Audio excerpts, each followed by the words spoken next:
నమస్తే. Welcome to Magna TV. నేను ఆదిత్య.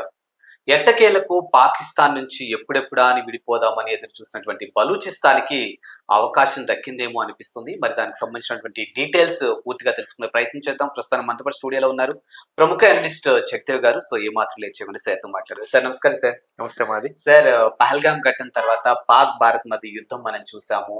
అనూహ్యంగా బలూచిస్తాన్ వాళ్ళు కూడా మాకు కూడా కొన్ని గన్స్ ఇస్తారా, ఇమీడియట్ గా లేపేస్తాం వాళ్ళని అన్నట్టుగా భారత్ వైపు మాట్లాడినటువంటి తీరు కూడా మనం చూసాం. ఎప్పుడెప్పుడు వాళ్ళ నుంచి దూరంగా వెళ్దాం అనుకున్నటువంటి వాళ్ళకి అనూహ్యంగా ఒక సంధి దొరికిందేమో, అది ఫైనల్ అయిందేమో అనిపిస్తుంది. దీనిపై మీ కామెంట్ ఏంటి? ఎలా చూడొచ్చు అసలు? అంటే ఎవరు తీసిన గోతులో వాళ్ళే పడ్డారు అనే మనం ఎప్పటి నుంచో వింటున్న నానుడి అది ఇక్కడ స్పష్టంగా కనిపిస్తుంది పాకిస్తాన్ విషయంలో. వాస్తవానికి మొదటి నుంచి కూడా తీవ్రవాదాన్ని పెంచి పోషించిన విషయంలో కానీ, దొంగ దెబ్బ తీయడం కానీ, గుంటనక్క తెలివితేటలతో వెన్నుపోటు పొడవడంలో పాకిస్తాన్ అందివేసిన చెయ్యి. అయితే 1947లో భారతదేశానికి స్వతంత్రం వచ్చిన తర్వాత పాకిస్తాన్కి, అదే ఇప్పుడున్న పశ్చిమ పాకిస్తాన్, అదే తూర్పు పాకిస్తాన్ అంటే బంగ్లాదేశ్, పశ్చిమ పాకిస్తాన్ అనొచ్చు. సో అదే పాకిస్తాన్ గా రూపాంతరం చెందింది. అప్పుడు మహమ్మద్ అలీ జిన్నా గారి నేతృత్వంలో పాకిస్తాన్ ఏర్పడిన తర్వాత అప్పటి మిలిటరీ స్వతంత్ర ప్రతిపత్తిగా ఉన్న బలూచిస్తాన్ని ఆక్యుపై చేసుకుని వాళ్ళు పాకిస్తాన్ లో కలుపుకోవడం జరిగిందట. అంటే ఇది రీసెంట్ గా ఈ పహల్గామ్ ఇష్యూ తర్వాత ఒకవైపు నుంచి మనం అటాక్స్ చేస్తుంటే, ఆపరేషన్ సింధూర్తో ఒక్కొక్కరిని మట్టు పెడుతుంటే వాళ్ళు వెనక నుంచి స్టార్ట్ చేశారు, వేసుకోవడం స్టార్ట్ చేశారు. వాళ్ళ జవాన్ల టార్గెట్ గా లేపేస్తున్నారు. ఈవెన్ పహల్గామ్ ఏప్రిల్ 22న జరిగితే మార్చి మంత్ ఎండింగ్ లో కూడా ఒక మిలిటరీ వ్యాన్ వెళ్తుంటే వ్యాన్ లో 40 మంది పాకిస్తాన్ జవాన్లు ఉన్న లారీ వ్యాన్ ని లేపేశారు. సో వాళ్ళు ఎప్పటి నుంచి అటాక్స్ చేస్తూనే ఉన్నారు. మా స్వతంత్ర ప్రతిపత్తిగా ఉన్న మా దేశం 47 తర్వాత మీ దేశంలో కలుపుకున్నారు, మాకు ఇది ఇవ్వండి. ఎందుకంటే ఎంటైర్ పాకిస్తాన్ భూభాగం బలూచిస్తాన్ భూభాగంతో పోల్చితే బలూచిస్తాన్ భూభాగం కొంత సస్యశ్యామలంగా ఉండే ప్రదేశం అంట. అంటే మరీ సస్యశ్యామలం అని అనలేమేమో కానీ దీనికన్నా కొంచెం బెటర్ గా, అంటే ఈ పాకిస్తాన్ జీడిపిలో కూడా దాని యొక్క భాగం ఎక్కువ ఉందంట.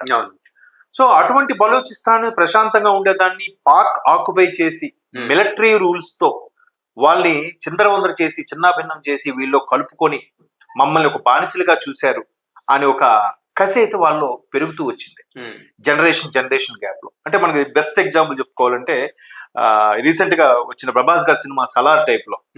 సో వాళ్ళ దేశాన్ని వీళ్ళు ఎక్కడైతే ఆక్యుపై చేశారో వాళ్ళలో ఒకటి ఇందులో చేరి మొత్తాన్ని మట్టు పెడతాడు. సో అట్లాగా వాళ్ళు కూడా అది ఒక్కొక్కరిగా బయటకు వచ్చింది. ఇప్పుడు మన తమిళనాడులో చూసారా ఎల్టీటీ ఏదైతే ఉందో శ్రీలంకకు సంబంధించి, ప్రభాకరన్ గారికి సంబంధించి, అలాగా అక్కడ కూడా స్టార్ట్ అయ్యాక కొన్ని జనరేషన్స్ వచ్చిన తర్వాత ఒక పవర్ఫుల్ నాయకుడు, ఆయన పేరు సమ్ అజహర్ అనేదో పూర్తి పేరు వస్తుంది. ఆయన 2001లోనో 2002లోనో BLA అని స్టార్ట్ చేశాడు, బలూచిస్తాన్ లిబరేషన్ ఆర్మీ. అంటే మరలా మా బలూచిస్తాన్ మేము దక్కించుకోవాలి అని. అంటే దక్కించుకోవడంతో పాటు స్వతంత్ర దేశంగా ప్రకటితం అవ్వాలని పోరాటం చేస్తున్నారు. అది కాస్త 2009 నుంచి ఉధృతమైంది. ఆల్రెడీ ఇది 2025. ఈ మధ్య కాలంలో వాళ్ళు స్కూల్స్ మీద అటాక్స్ చేశారు, పాకిస్తాన్ పార్లమెంట్ల మీద అటాక్ చేశారు, పాకిస్తాన్ యొక్క ఆర్మీ గుడారాల మీద అటాక్స్ చేశారు. మెల్లమెల్లగా ఈ బలూచిస్తాన్కి మనకి పాకిస్తాన్కి ఉండే ఈ బోర్డర్ సరిహద్దుల్లో ఉండే ఏవైతే ఆర్మీకి సంబంధించిన స్థావరాలు ఉన్నాయో వాటన్నిటిని కూడా మెల్లమెల్లగా ఆక్యుపై చేసుకున్నారు. ఆక్యుపై చేసుకుని మా స్వతంత్రంగా మేము బతకనివ్వండి అని ఒక లిబరేషన్ ఆర్మీ కాస్త పాకిస్తాన్కి తీవ్రవాద సంస్థలా తయారైంది. బట్ ఇదే పాకిస్తాన్ కూడా మనం రీసెంట్ గా ప్రకటించారు కదా, మేము అమెరికా కోసం ఈ తీవ్రవాద సంస్థలను పెంచి పోషించాము, అమెరికా సలహా ఇస్తేనే, అమెరికా సపోర్ట్ తోనే చేశామని వాళ్ళే ఒప్పుకున్నారు. సో ఇప్పుడు అది కాస్త అన్ని దేశాల మీద, ప్రపంచంలో ఎక్కడ ఏ తీవ్రవాద సంస్థ జరిగినా ఈ పాకిస్తాన్ కి సంబంధించిన ఇలాంటి తీవ్రవాద సంస్థల యొక్క హ్యాండ్ అక్కడ ఉంటుంది. అది ఎక్కడ జరిగినా కూడా, ఇప్పుడు లండన్ లో బాంబు దాడి జరిగినా, లేదంటే మొన్న ఇజ్రాయెల్ హమాస్ సంబంధించింది కానీ, ఎక్కడ అమెరికాలో కూడా ఎక్కడ జరిగినా కూడా ఈ తీవ్రవాద సంబంధించిన మూలాలు అయితే అక్కడ దొరుకుతుండేవి. సో ఇట్లాంటి దీన్ని బలూచిస్తాన్ అనేది ఎప్పుడైతే మెల్లమెల్లగా వాళ్ళ భూభాగాన్ని ఆక్యుపై చేసుకోవడం స్టార్ట్ చేశారో, ఈ ఏదైతే పాకిస్తాన్ పరిపాలిస్తున్న ఈ ప్రధాని గాని ఇరువ గాని అక్కడికి వెళ్ళడానికి కూడా మెల్లమెల్లగా తగ్గించారు. ఒకవేళ వెళ్ళినా ఫుల్ మిలిటరీ ఫోర్స్ తో వెళ్ళేవారు. అది చెప్పుకోవడానికి వాళ్ళ భూభాగమే గాని ఎందుకో ఎక్కడో ఇప్పుడు మనకి పాక్ ఆక్రమిత కాశ్మీర్ ఉంది, అవును. అందుకని చెడపకురా చెడే ఉన్నట్టు పాక్ ఆక్రమిత కాశ్మీర్ సరేలే మనం ఇప్పటి నుంచో ఉంది, దాన్ని తీసుకొద్దాం, అది ముందు నుంచి కూడా వివాదాల్లో ఉంటుంది, ప్రపంచ దేశాలు ఎంటర్ అయిపోతున్నాయి, ఎస్పెషల్లీ అమెరికా వాడు ఎంటర్ అయిపోతుంటాడు, ఇట్లాంటి విషయాల్లో చాలా ఆచితూచి అడుగు వేసినప్పటికీ దాయాది దేశం కదా సరేలే అక్కడున్న ప్రజలు ఇబ్బంది పడతారని పోనీలే అని ఆలోచిస్తే వాళ్ళు చెలరైపోతున్నారు. అవును. సో ఇప్పుడు బలూచిస్తాన్ ఏమైంది, ఎప్పుడైతే పహల్గామ్ తర్వాత ఆపరేషన్ సింధూర్ మోడీ గారు అటాక్స్ ఆ నేతృత్వంలో కానీ ఆర్మీ యొక్క నేతృత్వం కానీ అటాక్స్ జరిగాయి, వాళ్ళు ట్విట్టర్ లో డైరెక్ట్ గా పెడుతున్నారు టెక్స్ లో, అయ్యా మోదీజీ మాకు ఒక మిసైల్ ఇవ్వండి చాలు, లేదా కొంత ఆయుధ సామాగ్రి ఇవ్వండి, మాకు జస్ట్ మా వెనకున్న సపోర్ట్ ఇవ్వండి, మేము చెలరైపోతాం, వీళ్ళ సంగతి చూపిస్తామని.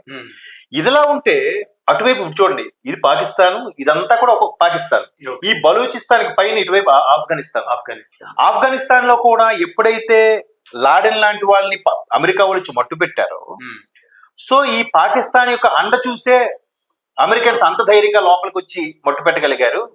సో అక్కడ కూడా ఒక చిన్న ఏదో ఒక తీవ్రవాదం స్టార్ట్ అయిందట, వాడు అటువైపు నుంచి గుచ్చుతున్నాడు మెల్లగా. అంటే బలూచిస్తాన్ అంత స్థాయిలో వాడు చురకలు పెట్టకపోయినా వాడి స్థాయిలో వాడు చిన్నగా స్టార్ట్ చేశాడు. సో ఇటు నుంచి సింధూరు, అటు నుంచి వాడు, ఇటు నుంచి బలూచిస్తాన్, చెంప దెబ్బ గోడ దెబ్బ అన్ని ఒకేసారి అవుతుంది, ఉక్కిరి బిక్కిరి అవుతుంది. ఇలాంటి నేపథ్యంలో వాడు పరిపాలనే సరిగ్గా లేదు, ఆర్థిక వ్యవస్థ చిన్నాభిన్నం అయిపోయింది. కరాచీ అంటే పాకిస్తాన్ జీడిపిలో కరాచీ హార్బర్ 26% ఉన్న జీడిపి కూడా కరాచీ హార్బర్ మీద మనం అటాక్స్ చేసిన తర్వాత అది కూడా కుదేలే. ఇప్పుడు పరిస్థితి ఏంటి, ఉన్న భూభాగాలనే వాడు సరిగ్గా పరిపాలించుకోలేని పరిస్థితిలో సడన్ గా అదును చూసి వాళ్ళు డిక్లేర్ చేసుకున్నారు, బలూచిస్తాన్ ఒక స్వతంత్ర ప్రతిపత్తి గల దేశం, ఇది రేపొద్దున ఐక్యరాజ్య సమితిలో కూడా సెపరేట్ గా ఒక దేశంగా గుర్తించబడాలి, ప్రపంచ దేశాల మీరు కూడా వచ్చి మా దేశంలో ఎంబసీ పెట్టండి. ఇప్పుడు పాకిస్తాన్ లో ఇండియా ఎంబసీ ఉంది. ఇవాళ న్యూస్ చూసారు లేదో, ఆ వెధవలు మన మీద అటాక్స్ చేసే చేతకాక పాకిస్తాన్ ఎంబసీలో ఉన్న మన అధికారులను ఇమీడియట్ గా వదిలి వెళ్ళిపోండి, ఇండియా వెళ్ళిపోండి అని చెప్పారండి. అలాగా ఇప్పుడు వీళ్ళే ఉంటున్నారు, అది కాదు ఎంబసీ మా దగ్గర పెట్టండి, మీకు స్థలం ఇస్తాం, బిల్డింగ్ ఇస్తాం, అన్ని దేశాలకి వర్తమానం పెట్టేశారట. వాళ్ళకు ఒక జెండా చూసారా, జెండా కూడా డిక్లేర్ చేసుకున్నారు. అండ్ మోర్ ఓవర్ ఒక జాతీయ గీతం కూడా పెట్టేసుకున్నారు. మాకు ఇంకా పాకిస్తాన్ తో సత్సంబంధాలు లేవు, పాకిస్తాన్ నుంచి మేము విడిపోయాం, స్వతంత్ర ప్రతిపత్తి గల దేశం అయ్యాం, మాకు ఇది పార్లమెంట్ అని చెప్పి ఆల్రెడీ వాళ్ళు డిక్లేర్ చేసేసారు. ఏదైతే బలూచిస్తాన్ లిబరేషన్ ఆర్మీతో పాటు ఒక చిన్న చితక 4-5 లిబరేషన్ ఉన్నాయి బలూచిస్తాన్ కోసం సెపరేట్ గా పోరాడు. జనరల్ గా అందరూ పోరాడతారు, ఉన్న మాటలో ఏది ఇప్పుడు మన తెలంగాణ బెస్ట్ ఎగ్జాంపుల్, చాలా వచ్చాయి కదా తెలంగాణకు సంబంధించి, బట్ అందులో తెలంగాణ రాష్ట్ర సమితి అనేది ఒక బాగా ప్రొజెక్ట్ అయ్యి అన్ని జేఏసీలు కలుపుకు వెళ్ళడం సాధించుకున్నారు. అలాగా బిఎల్ఈ అనేది కీ రోల్ పోషించడం వల్ల వాళ్ళే డిక్లేర్ చేసుకున్నారు. వాళ్ళకు ఉన్న నాయకులే అక్కడ ఈ రోజు రేపు ఎలక్షన్స్ నిర్వహించుకొని పార్లమెంట్ లా ఒకటి పెట్టేసుకొని ఒక స్వతంత్ర ప్రతిపత్తి గల దేశంగా ప్రకటించేశారు కూడా, without the permission of Pakistan, without permission any ప్రపంచ సమాఖ్యతో గానీ ముస్లిం సమాఖ్యతో గానీ సంబంధం లేకుండా వాళ్ళుగానే ప్రకటించుకున్నారు. ఇప్పుడు వాళ్ళకి వచ్చింది కాబట్టి మిగతా 56-57 ముస్లిం దేశాలు కూడా ఎక్కడ నోరు మెదపట్లేదు, ఎవడు ఇంటర్ఫియర్ అవ్వట్లేదు.